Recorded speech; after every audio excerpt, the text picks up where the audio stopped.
আল কারিয়া শব্দটাকে তিনি তিনবার উল্লেখ করে আমাদের দৃষ্টি আকর্ষণ করেছেন। একটা শব্দ তিনবার বললে মানুষের দৃষ্টি আকর্ষিত হয় না? যেহেতু এটা আরব দেশে নাজিল হয়েছে, আবার মক্কায়, মক্কার লোকেরা আরবি বুঝে, তাদেরকে প্রথম বলা হলো আল কারিয়া, তারা ফিরে তাকালো কি আল কারিয়া। আবার বলা হলো মাল কারিয়া, কি মাল কারিয়া। আবার বলা হলো ওমা আদরাকা মাল কারিয়া। আবার তারা ফিরে তাকালো। দৃষ্টি আকর্ষণের জন্য আল্লাহ তাআলা তিনবার এই শব্দটা বলেছেন। এজন্য এই শব্দের একটা সিগনিফিকেন্স, একটা গুরুত্ব, অর্থবহ একটা মানদণ্ড আছে না নাই?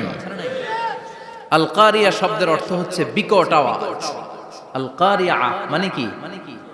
কথা বলেন, আরো জোরে বলেন। বিকট আওয়াজ। এই বিকট আওয়াজটা তৈরি করার জন্য আল্লাহ তাআলা একজন ফেরেশতা তৈরি করেছেন, যার নাম হচ্ছে ইসরাফিল। নাম কি? আমাদের মধ্যে অনেকের নাম কিন্তু আমরা ইসরাফিল রাখি, তাই না? ইসরাফিল আছে না নাই? আজরাইল কিন্তু রাখে না, কেউ ডরে। কেন রাখে না? ভয় পায়। কিন্তু ইসরাফিল আছে, আমার পরিচিত অনেকে আছে ইসরাফিল।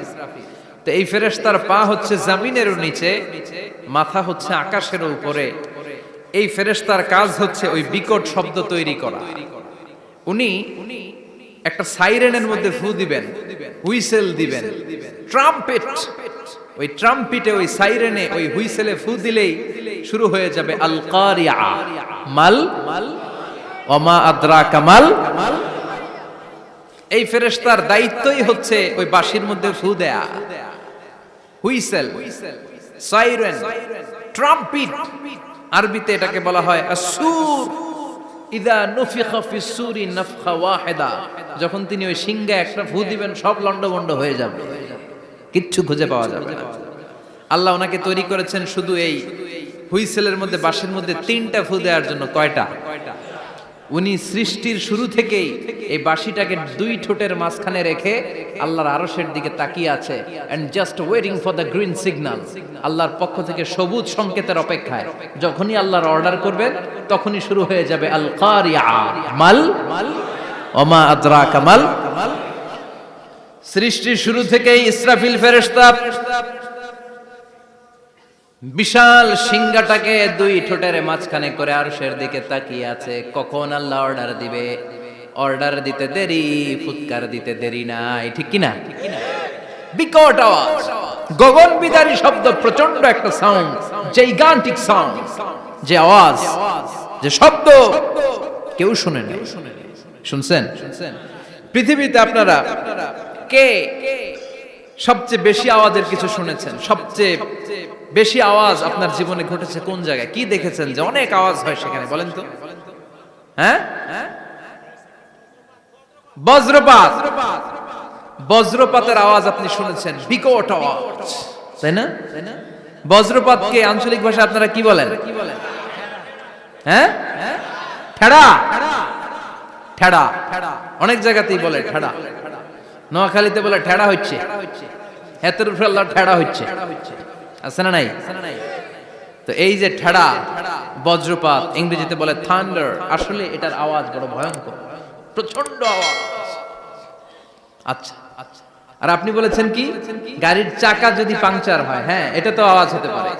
আমরা মাঝে মাঝে রাস্তায় চড়ি, আমরা দেখি ট্রাকের চাকা যখন পাংচার হয় আমরা লাফ দিয়ে উঠি, বিকট আওয়াজ হয়, ভয় পেয়ে যায়, এতে দুর্ঘটনাও ঘটে, ঠিক কিনা? আচ্ছা, এক নম্বরে পেলাম ঠেড়া, বজ্রপাত। দুই নম্বরে পেলাম ট্রাকের টায়ার পাংচার হলে। আর কে কি আওয়াজ শুনেছেন জীবনে? ভয়ঙ্কর আওয়াজ। কি করলে ভয়ঙ্কর আওয়াজ হয় বলেন? হ্যাঁ, কি করলে? ও ট্রান্সফরমার, ইলেকট্রিক্যাল ট্রান্সফরমার যদি ব্রাস্ট হয়ে যায় আওয়াজ আছে না নাই? পাওয়া গেল আরেকটা। আর কি আওয়াজ আছে?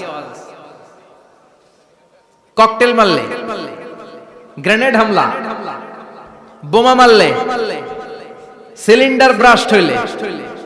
আর আছে? হ্যাঁ, হাই স্কুলে দপ্তরি যখন ঘন্টার মধ্যে বেল বাজায় আওয়াজ আছে না নাই? হাতুড়ি দিয়ে লোহার মধ্যে বাড়ি মারলে আওয়াজ আছে না নাই? এগুলো হচ্ছে আমাদের ক্যাপাসিটিতে, হিউম্যান ক্যাপাসিটিতে আমাদের দেখা সবচেয়ে বড় আওয়াজ। কিয়ামতের দিন যে হবে আল কারিয়া, এই আল কারিয়ার আওয়াজ কি এই আওয়াজগুলোর মতো? চিল্লায় বলেন এই আওয়াজের মতো। এজন্য আল্লাহ বললেন আল কারিআতু মাল কারিআতু ওয়া মা আদরাকা মাল কারিয়া। সে আওয়াজটা ভয়ঙ্কর আওয়াজ, এটা বজ্রপাতের মতো না, এটা ট্রাকের টায়ার পাংচার হলে যে আওয়াজ হয় ওই আওয়াজের মতো না, গ্যাসের সিলিন্ডার ব্রাস্ট হয়ে গেলে যে আওয়াজ হয় ওই আওয়াজের মতো না, প্রাইমারি স্কুলে দপ্তরে যখন ছুটির ঘন্টা বাজায় ওই আওয়াজের মতো না। ওই আওয়াজটা এমন আওয়াজ, ওই আওয়াজ পৃথিবীর কেউ শোনে নাই। সেটার নাম হচ্ছে আল কারিয়া মাল ওমা আদরাকা মাল, বিকট আওয়াজ, বিকট ভয়ঙ্কর ট্রাম্পিট। এই সাইরেনে ফু দেয়া হবে, প্রথম ফু দেওয়ার সাথে সাথেই লন্ডভন্ড হয়ে যাবে। এই ইসরাফিলকে তৈরি করা হয়েছে শুধুমাত্র কেবলমাত্র 3টা ফু দেওয়ার জন্য। চিল্লায় বলতে হবে কয়টা? এই ফেরেশতার আর কোনো কাজ নাই, তার আর কোনো কাজ আছে? ঠিক যে মুহূর্তে, এখন আমার ঘড়িতে বাজে 9:50, রাত 9:50, ঠিক এই মুহূর্তে যখন আমরা তাফসীর শুনছি, ঠিক এই মুহূর্তেও ইসরাফিল ফেরেশতা সিংহাটাকে 2 ঠোঁটের মধ্যে লাগিয়ে আল্লাহর আরশের দিকে তাকিয়ে আছে। ওই যে সৃষ্টি শুরু থেকে তাকিয়ে আছে, আজ অবধি তাকিয়ে আছে। যখনই গ্রিন সিগন্যাল আসবে মুহূর্তেই শুরু হয়ে যাবে আল কারিয়া মাল ওয়া মা আদরাকা মাল। আল্লাহ বললেন সে আওয়াজটা হবে বড্ড ভয়ঙ্কর।